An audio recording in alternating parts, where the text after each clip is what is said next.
The illustrious Jabba bids you welcome.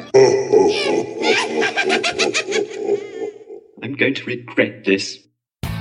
I'm Pete Mitchell. He's Peyton Jones. And this is the Church Planter Podcast, brought to you by Church Planter Magazine.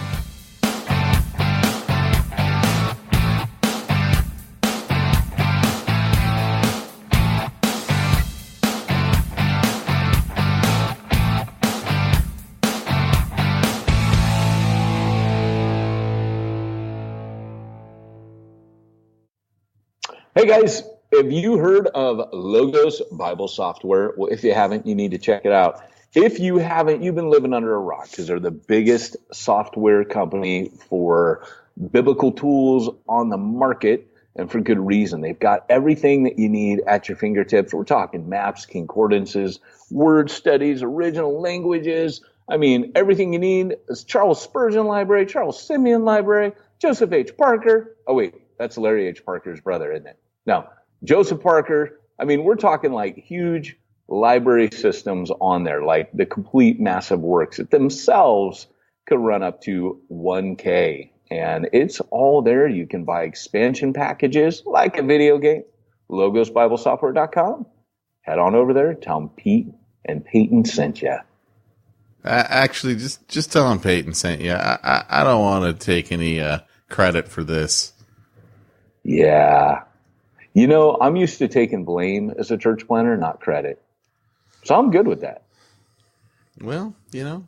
So you had anything new happen to you this last week that we need to discuss on the podcast? You know I do. You know, I have new things happen, but I don't remember them often nowadays. Well, I don't quite know how to take that. Well, you know, I did actually go teach a marriage retreat with Andrea last weekend. They put me up. Really? Yeah, they put me up. Really? With your marriage, they had you teach it? They did. They did. Now, they're podcast listeners, which was kind of cool. So I got an invite. They did not ask you to come. Dude, I don't get asked for anything at all. It's like, Pete, you almost killed me twice with my asthma. Other than that, that's it. That's all. That is not true. They ask for, can I come to your house and watch your giant TV? Who? Who has asked that? Jerry. Okay, one guy in 6 years has taken me up on that. Ruben has asked you to be his pastor. No, he hasn't asked me. He's told me. Barry has asked you to let you point a gun, or let him point a gun at you. Actually, he just did that. Yeah, he just went ahead with it. Yeah. And let's see, there was one other thing someone asked. People ask you to go to the shooting range. So, I mean, you can't see no one asks you anything. Who asked me to go to the shooting range? You know. Yeah, exactly. You making it up. No. I think so. PP. Those are his initials. I'm just saying. He didn't ask. I asked him. I'm like, I need a friend. Oh, that's different. Okay, I need a friend. Can you come with me? I need a friend. Listen, guys, this is like a Sadie Hawkins appeal on behalf of Pete Mitchell. If you haven't asked Pete to do anything, you need to ask Pete.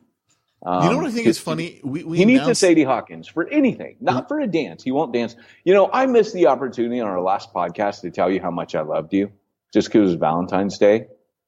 I don't know how I let that go without making you feel super uncomfortable. Have you noticed how we announced on the last podcast, hey, we're probably going to be canceling this podcast? And no one reached out to us and said, no! Because they don't take us serious. That's why. They didn't care. They're like, I'll go on to the next podcast. Yeah, whatever. I hear that In the Trenches one is pretty good. I'm going to go over there. See ya, losers. That's pretty much what our audience says. Did I tell you that I got my daughter into that old 90s song? Because this is my United States of whatever. So she had this, like, not a sleepover, but like some party with a bunch of 10-year-olds, 9-year-olds. They all came over to the house, and they were all putting music on and dancing to it. My daughter put on that song, United States of whatever, which Dad corrupted her with. And my wife, I wasn't there because if my house gets invaded by girls, I'm out. Like, I'm out of there. And so I come home. My wife goes, "You've corrupted our daughter." She put that song on, and it's very punk sounding. And she was dancing, going nuts to it. And she said literally that her friends begged her in pain and agony, writhing on the ground, to please make the music stop. That was a proud moment for me as a dad. That's awesome. Not gonna lie. What are you doing? Talking to my secret friend. It's kind of annoying. I have imaginary friends as a grown man. Don't judge. You should have everyone thought no it was other cute friends before when Jimmy, what's his name? Oh, listen now. What's his name? Jimmy Stewart. When he had a giant imaginary friend, they made a movie about it. But I have it, and everybody thinks I'm crazy. What's up with that? Okay.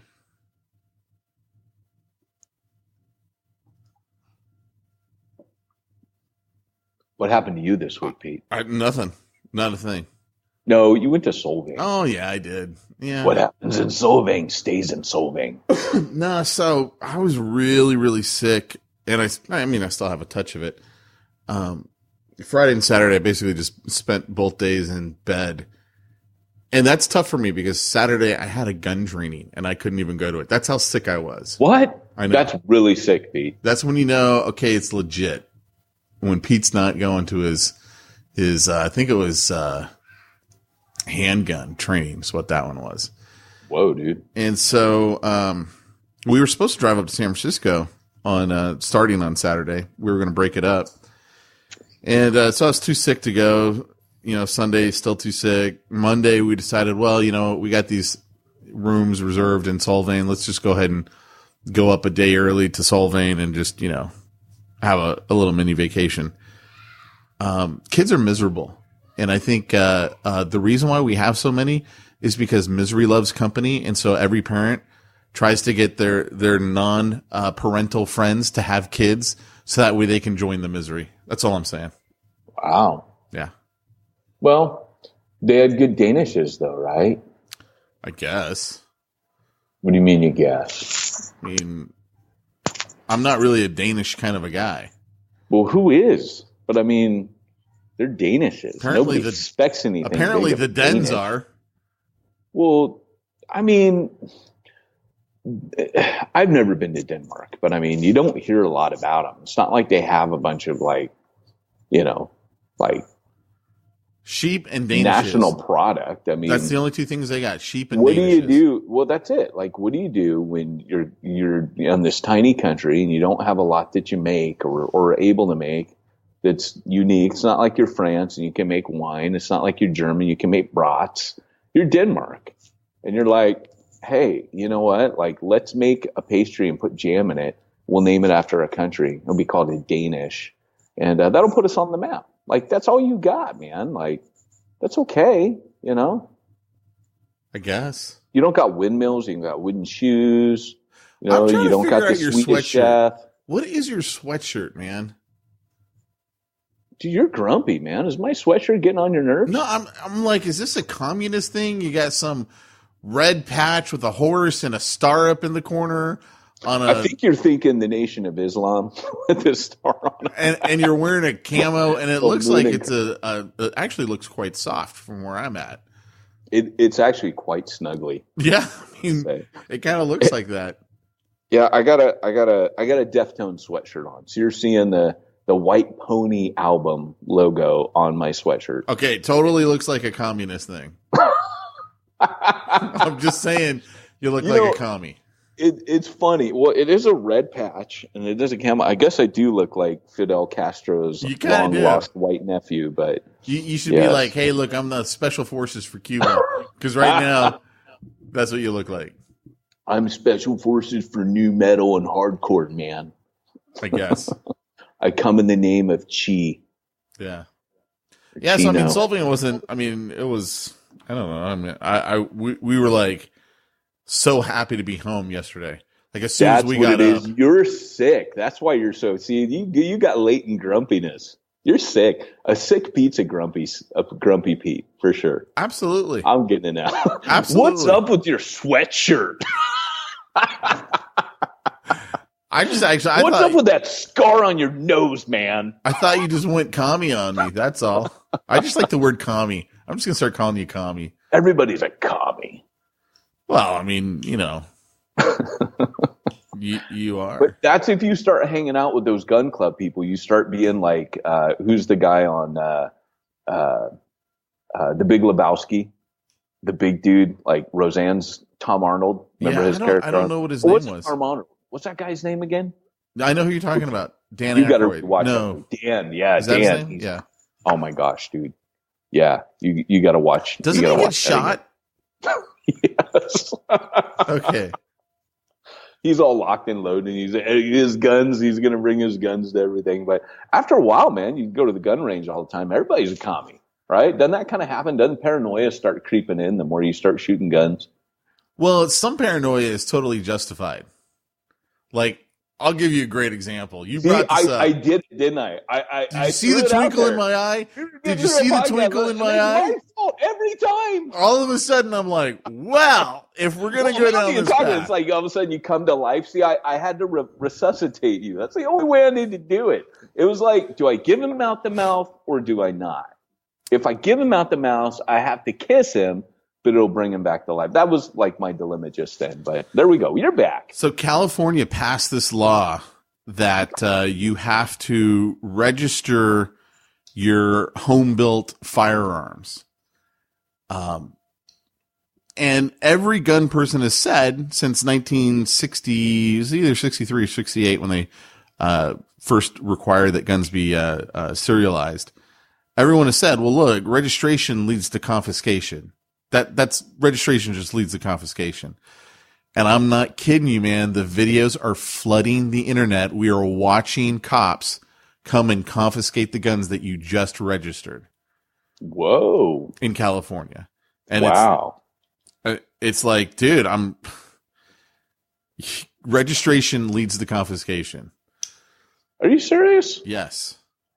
That's crazy. Not only is it a violation of the Fifth Amendment, which our state hasn't given a rip about the amendments in, 50 years. But, registration leads to confiscation. So I'm just saying, man, we are entering the commie phase.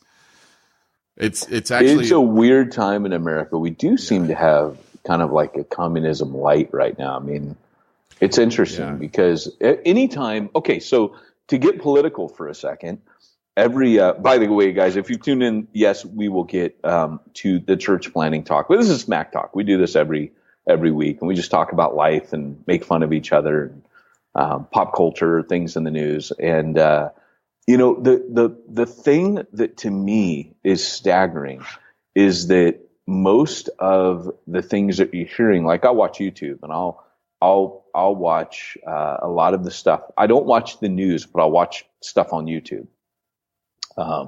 Because I can kind of pick and I'm going to listen to this now and I'm going to watch this subject and it's by this liberal outlet and then there's this right wing outlet or there's this middle of the ground or independent.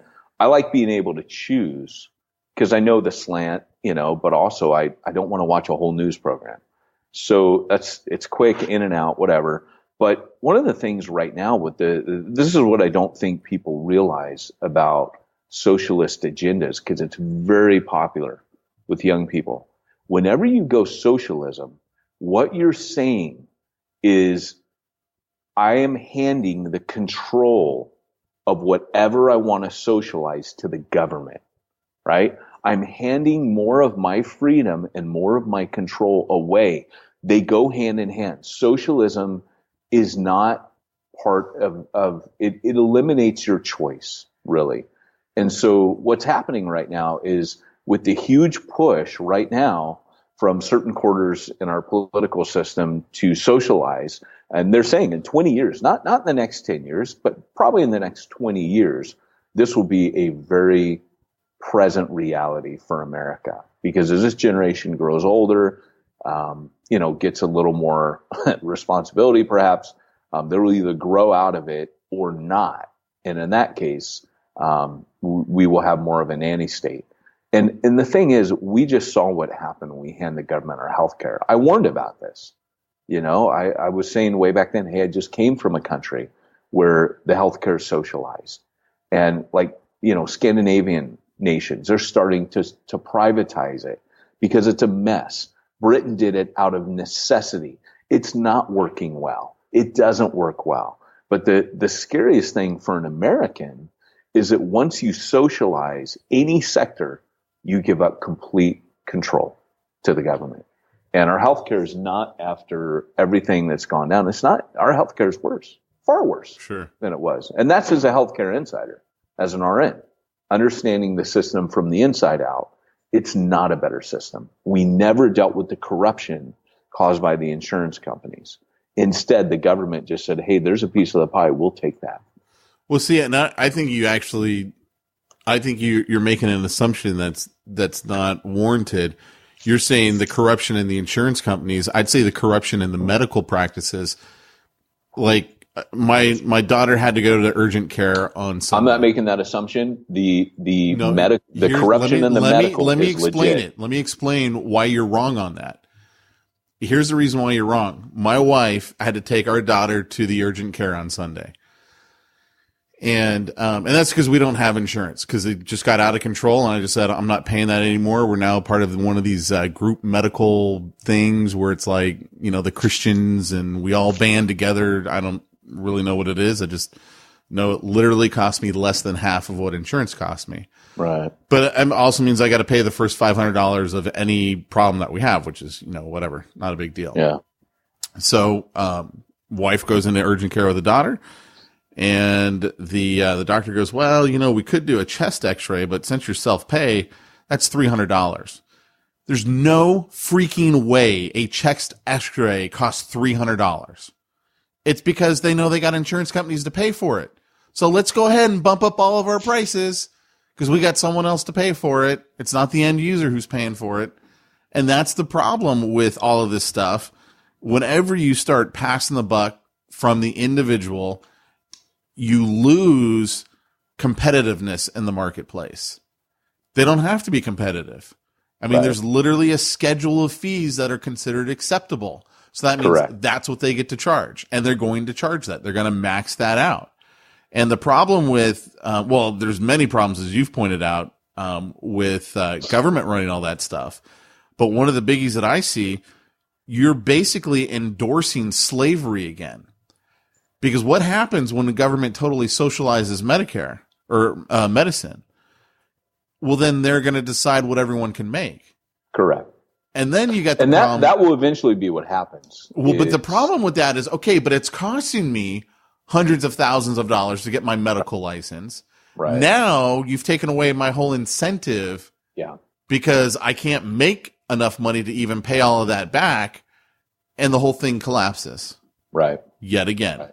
Yeah. Well, and that's what's happening with the, you're not telling me anything that wasn't included in my first statement, which is the insurance system is causing the problem on both sides. Sure. I'd agree with that. So, if we didn't have the middleman, you would just walk in and the medical people wouldn't have as much reason because they get stung as well by this stuff. So, it's almost kind of like, well, if you're going to raise this from the insurance, and we as a hospital are going to raise this. Yeah. They're both trying to come out ahead. And so when Bush, before 9/11, Bush's platform, if you remember, was healthcare reform.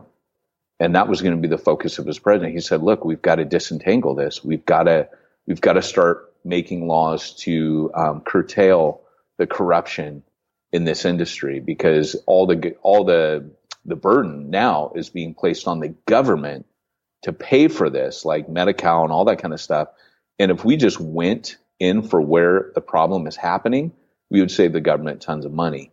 And that was the original plan. It was healthcare reform. So here we have socialized medicine with no reform. That's what we got. But only now the government gets a big chunk of it. Yeah. So, I mean, people were just blind on that, because if you say over and over, Scandinavian nations, they love Europeans, they love it. No, they don't, and it doesn't work. And they come here when they have serious problems, or they used to. We'll see what starts happening. Right. We haven't got the backlogs yet that they have. Like for me, I'm on a PPO, and I'll tell you what, it's a different world on a PPO as opposed to not having a PPO. It's a big deal. So private pay, you get different service. But if you're on one of these HMOs, you're screwed. I would actually disagree with you that you're screwed when you're on an HMO. From a guy who's been an insider in the business, I've been a benefits manager, and I've been on HMOs, PPOs, POSs. I've been on all of it. If you know how to use the HMO properly, I think it's a phenomenal tool. The whole idea behind it was... It used to be. It used to be. No, not I don't even think used it is to be. anymore. I think you just have to go get the referral. And the problem is most people don't want to have to go get the referral. They don't want to have to go to their doctor. They want to just be able to go anywhere. And I get that. You have to go about 3 times on average now in an HMO to get a referral. It's really hard now. Let's say you just get a better doctor. Doctors don't give a rip. They just hear you, whatever. Yeah. Go to the next So one. anyways, hey, this conversation though is degrading into a talk that I really I'm bored with this conversation. So let's actually talk then about the wall. Let's talk about church planning. How about that? I thought we were going to talk about the wall. I wanted to talk about the wall. I wasn't going to talk about the wall. No, I got a comment on that, though. It ties in with what we just talked about, but in a nice way. You know how everyone's like, you got the two sides of, oh, we need to build a wall. No, we can't build a wall. I mean, it's whatever the reasons are for either side. Honestly, I look at that whole thing and I'm like, everyone is missing the whole point. Like, they got us all focused on a stinking wall when the wall is totally not the issue. The issue is you're stealing our money and giving it to other people in the form of welfare programs. That's why they want a wall. If you would stop stealing people's money, I don't think anyone would give a rip. Come across the border, whatever. That's the problem is the taxation. And it's always been the problem. It's what started this whole country was a tax a tax war, if you will, over the 3% T tax. Yeah, it's true. And it's like, okay, we've lost our way. Now we're like, no, we're okay with you stealing our money, but let's build the wall. It's like you missing the whole point. Oh, the whole system right now is like a bunch of spoiled kids fighting, man. It's fighting over crazy. stealing someone else's money. I feel almost like, like let's say like you got two parents, right? And they're fighting and they're throwing things and one person's grabbing the vase saying, I'm taking this vase, and the other person's taking it and smashing it against the wall. And it's like, neither one of us is going to have it. And you're the kid going, why don't you two just grow up? Like, come on. That's how I feel with the political system right now. Yeah. It's just absolutely ridiculous. I think you're right. I think the average American citizen too feels like, I just want to take both of you guys over my knee and spank you. I don't know. I think it's kind of amazing. You get on the left knee, you get on the right knee. It's time for spankings. I think it's amazing though how they get us to pick a side, because if you notice, like people are very diehard for their side, and I'm like, I don't understand how you could be so diehard for either one of these sides, because I'm with you on that, right? I'd rather just take them back to the woodshed and punish them properly.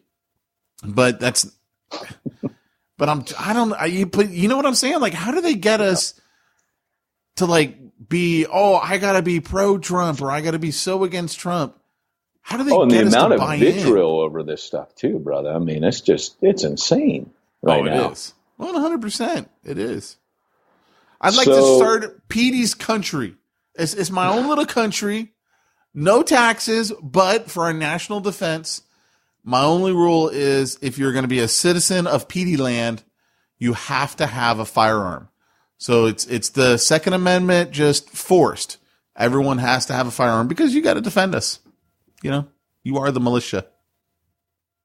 Well, on that note, let's move into our topic. I was trying to give you enough time so you could talk to whoever you were talking to, and clearly I'm not pay about attention. to be invaded in this room, so I'm going to have to move my computer because I am training for the Sin Network. And this is my break. I'm not on this session right now. So, but I have a feeling the gentlemen are coming back. So, let me just know that at some point in our conversation, I will have to move. So, anyways, let's jump into our topic today.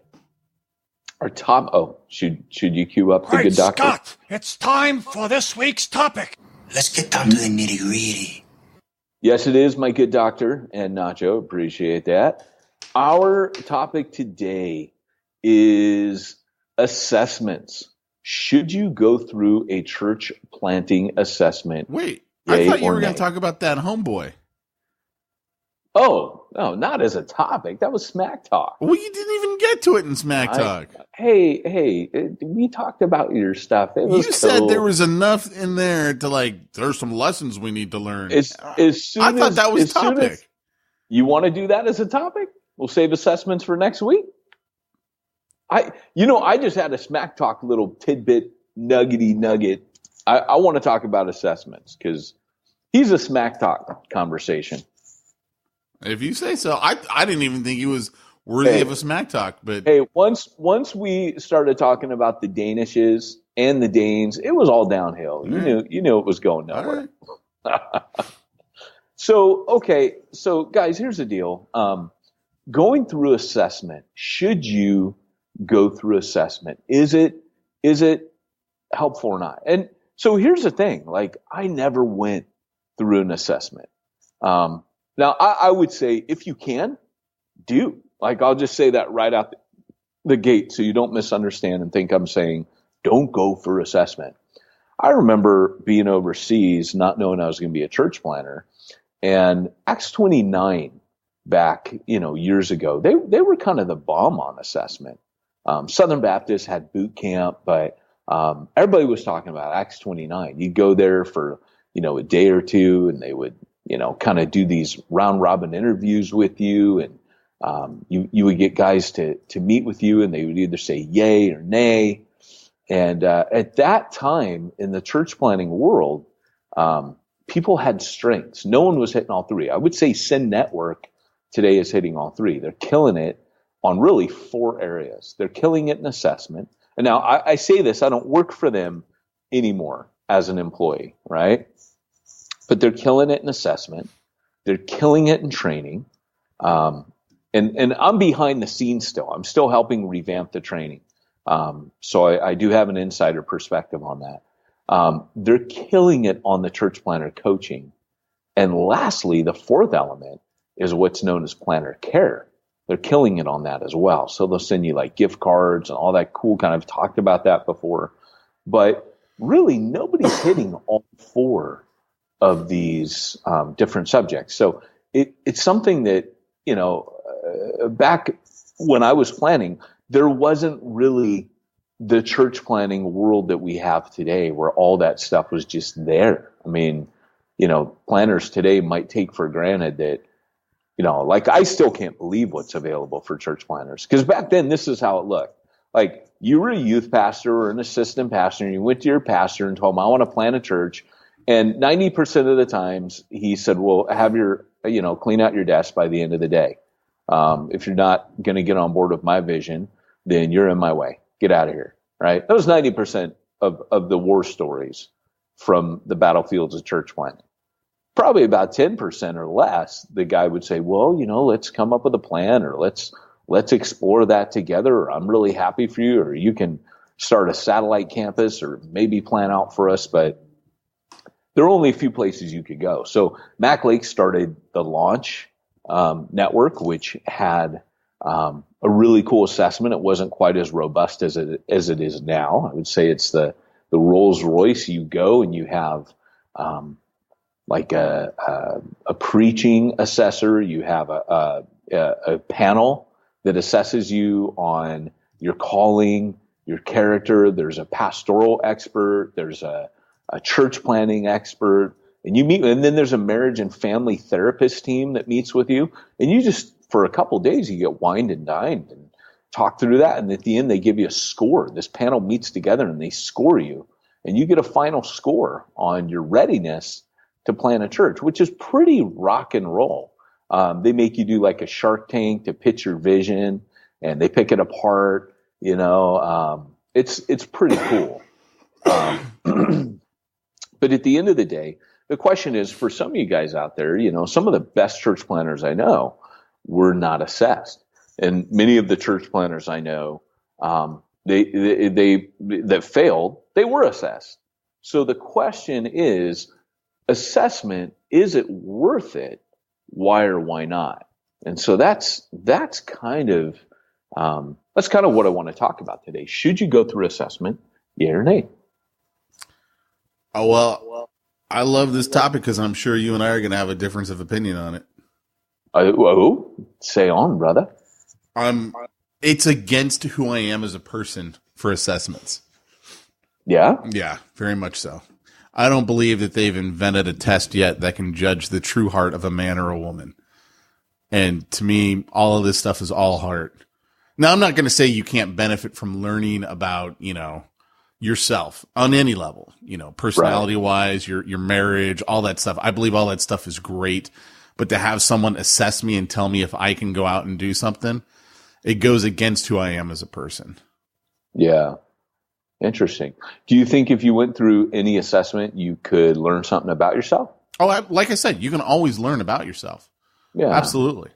But the whole idea, of we're going to tell you if you can do this or not, and at the end, we feel that you would be better at, being the right hand man. That's great and all, but I don't believe they've invented the test yet that can judge the true heart of the man or the woman. Right. If they can do it or not.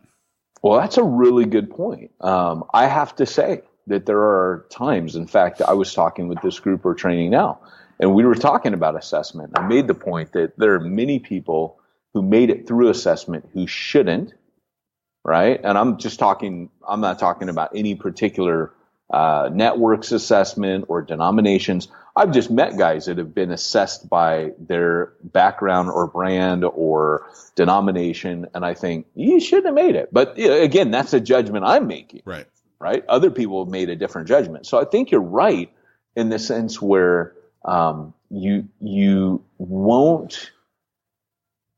Two things. You're always going to need somebody to recognize you externally. Always going to need that. That's actually biblical, right? So you can't, but we're talking assessments now, which is something we've kind of invented, right? So it's not quite the same. You're always going to need someone to send you to a certain degree, somebody somewhere. It doesn't mean every leader you're under is going to want to send you. And if he doesn't send you, you should or shouldn't go based on that. Somebody's I can say this for a fact. Somebody sent me years ago. Sure. Now, I may have been sent out, and years later, I'm serving with a guy who is threatened by me, or for whatever reason, there's tension, and he fires me or tells me, "I'll never send you out." That doesn't mean God isn't sending me, right? It just means that's maybe not a good fit for someone who needs to be sending me out. But there's always in the scripture that sense in which there's a sender, there's the laying on of hands and commissioning, a very biblical process.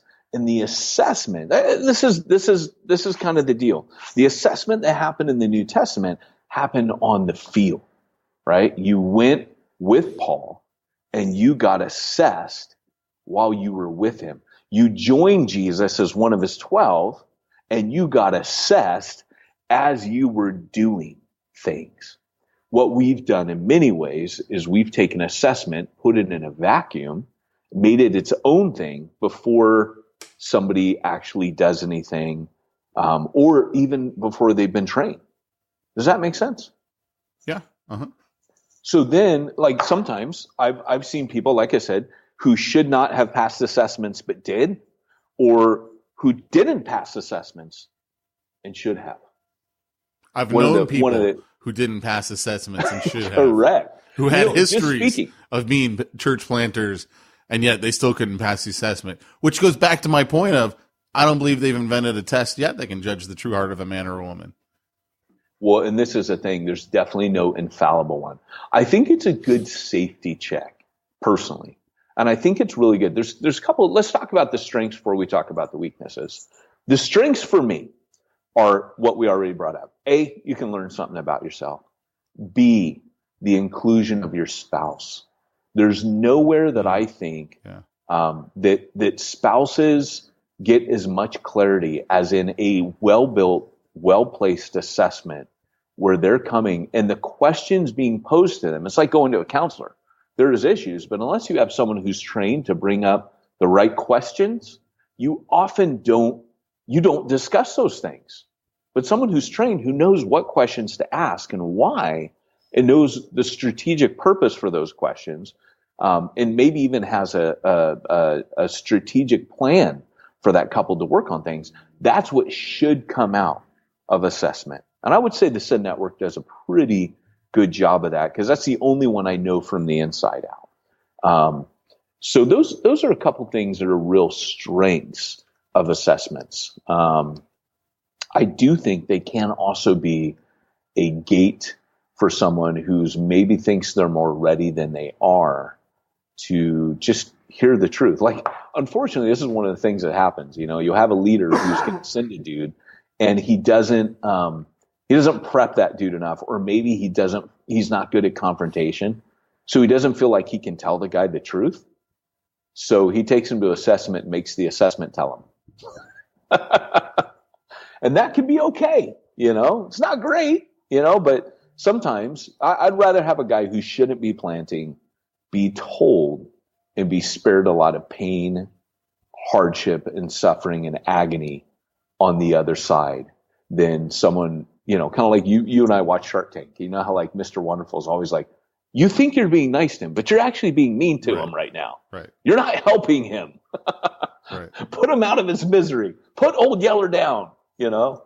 And some people have an Old Yeller, you know, which they mistake for a call to ministry. But at the same time, too, I think that, you know, to me, it comes back to if God's called you to do something, you better not let Mr. Wonderful tell you can't. Amen. Because absolutely, you've been called by God, not by man. And if you're being called by man, I honestly think someone who's called by God, Mr. Wonderful doesn't even faze him. You know I don't know that. I don't know that you could say doesn't faze him. Shouldn't faze him, I believe is the right term. But that's a better way to put it for sure. You're right. Because I can remember people saying things to me that were very damaging when I was young in ministry by people that were very insecure. And those things lodged in me like a, you know, like Paul says, like a fiery dart. And they just stayed there and burned for years. And as I got older and had more track record behind me, I was able to take those things, evaluate them. They tortured me at first. Sure. But who's to say that some of those weren't also very sanctifying? It's kind of like if you ever read The Tale of Three Kings by David Edwards, where he just says, you know what? He goes, all that running from Saul prevented David from becoming a Saul years down the road. And I think to a certain degree, perhaps that guy saw something in me that was maybe a little true. And I needed some of those warnings, and maybe God used that. It's kind of like when David gets Shimei throws the rocks at him and curses him, and David goes, "No, don't kill him. It's the Lord. I know it." You know, who's to say they're in some of that? But now, I would agree with that. I actually really agree with that, and that's the toughest part. And that's more of just a human thing that you have to learn to take everything in. Because you might have a nugget. Like that guy over there might be an idiot, but the arrow that he flings at you could be the one that you need to hear. And that's the tough part. You have to be willing to hear all of that input, but at the same time, you can't turn away from what you've been called to do. Yeah. So you do need to absorb it because yes, there are some things that people are going to say to you. Even the idiots will say it, and it could be the thing that you need to hear. But I think too often it's easier for us to put our trust in someone else. So it's true, way dude. easier just to go, oh, the assessment said I'm a right-hand man. You know, so I'm going to go over here. I'm going to help this other guy. I don't have to actually be the leader. You know, sometimes we just do that. It's easier just to blame So true, everyone dude. else or whatever. And there's fear with being the number one, with the team leader. Like, you know me, I'm all about team leadership, but team leadership, there's fear in taking lead of that team. Sometimes just more comfortable to be the number two or number three. It doesn't quite work as a hierarchy in a team, but you may not be leading the team. And leading any group of people is scary and risky. But you know, it's funny because as we talk about all these things, you know, someone might see something in you that is a handicap and they point it out, and you need to hear that. Like, think of any athlete who has a coach. You don't actually grow. And I love Lloyd Jones speaking on Hebrews about the discipline of the Lord. It trains you for righteousness. And he says, he has a sermon entitled, if you can get a hold of it, guys, get a hold of it. It's called In God's Gymnasium. And he talks about how that in that passage in Hebrews, so in God's gymnasium, what happens is that we actually, he talks about a coach, how what he used to do is he would make them run naked through the gymnasium in the Roman times, and he would have this rod and he would hit them on the affected area, like if they weren't lifting their calf high enough during some athletic event, or their arms were drooping or at the wrong angle, he'd hit them, he'd correct them with that stick. And they would know, okay, work on my tricep, like flex more when I'm doing this move or hurdling this javelin or whatever it was. And it was really cool. And he did this incredible sermon. But, the cool thing is, through an assessment, it's not that you're damned forever. It's that somebody sees something and says, you got to work on that. And, you and I mean, part of our friendship has been that we have been able to see each other's weaknesses. And even on this podcast, we call them out. Yeah, except I don't have any weaknesses, but go on with your story. That's great. I'm Karate Man. We so need that soundbite. Karate Man, the bruise on the outside. But, the thing is that, it's not, they are things that are true, and you have to learn to laugh at them, like laugh at your weaknesses, laugh at those things. Because if you take them too serious, they'll bum you out. You have to laugh at them, acknowledge them, roll with them, and say, you know what, that might be my weakness today. It may not always be my weakness. That might be something that I now I'm aware of it, and I'm able to look at it. And when I'm doing things, that's in the back of my mind now. Maybe that's something I need to work on. And that's a good thing. But the weaknesses of assessment are a couple things that I think, and you really hinted at it, Pete, that when somebody doesn't make it through an assessment, I personally think we still look at the church planner as a one-size-fits-all. And of course, I wrote that book, Church Zero, cha-ching, which was to say church planners come in many shapes and sizes. They just, might be shepherd, might be teacher, these are all guys you're going to have on a church planning team, but they're going to look different and they're going to behave differently. So the church planner I know you and I are both thinking of right now, high prophetic and can lead people to Jesus every day if he puts himself at that kind of availability without even trying. Guy's so gifted with people that just boom, boom, boom. And he's very winsome, but could he be the lead guy in a church plant? No, he needs an apostolic. In fact, most prophetic leaders need apostolics to actually church plant. They're not very good on their own planning the church. And in fact, most movements like Calvary Chapel, you had Chuck Smith, he was the teacher, but the guy who built it, same with John Wimber, was in both cases a guy named Lonnie Frisbee, who was a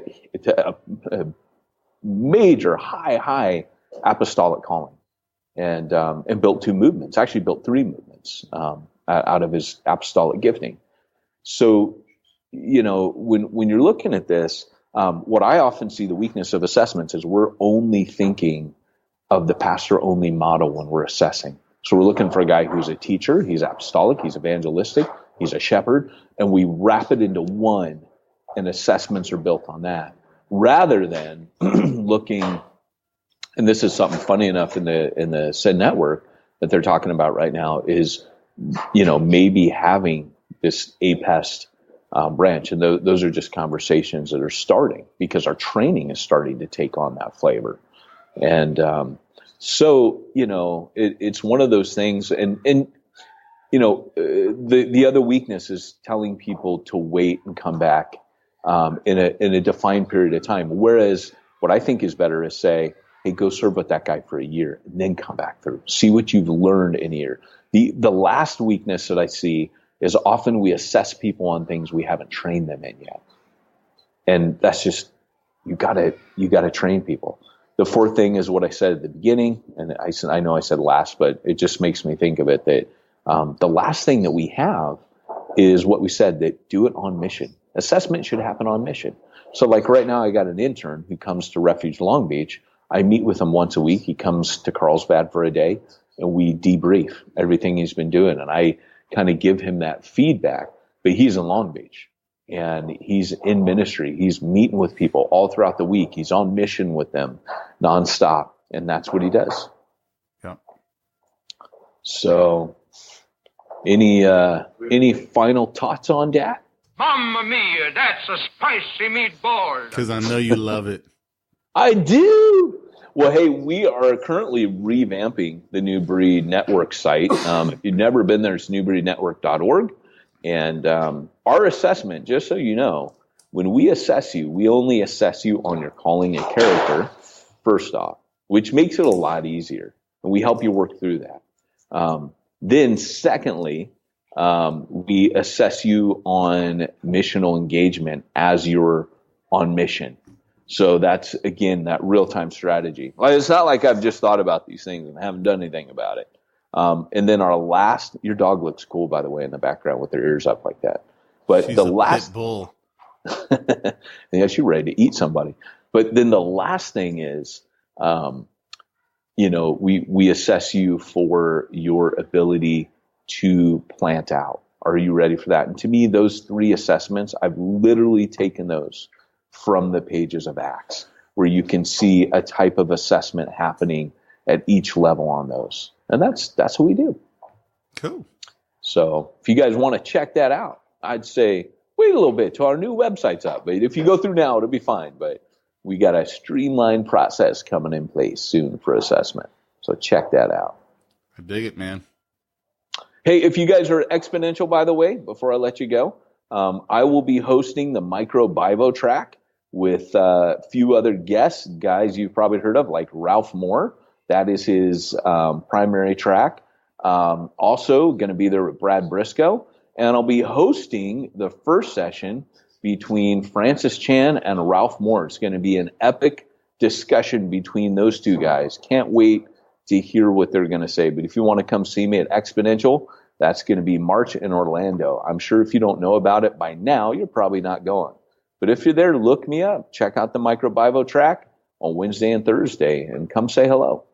Cool. Hey, what do you do, if you've gone through the assessment and you've been determined that you're not a math pastor? Ooh, a common problem that people have, Pete, what I would say to that is it's always important to go to simplifychurch.com. Simplifychurch.com and tell them that Peyton and Pete sent you. They'll help you work out all of your bookkeeping needs, your tax IRS compliancy, things like end of the year pay stubs. Kind of a big deal. Hope you did that. If you didn't, not going to have many donors coming up this year. And simplifychurch.com. Check them out. Hey, well, this has been Peyton Jones and Pete Mitchell reminding you, if you want to reach the ones nobody's reaching, got to go where nobody's going and do what nobody's doing.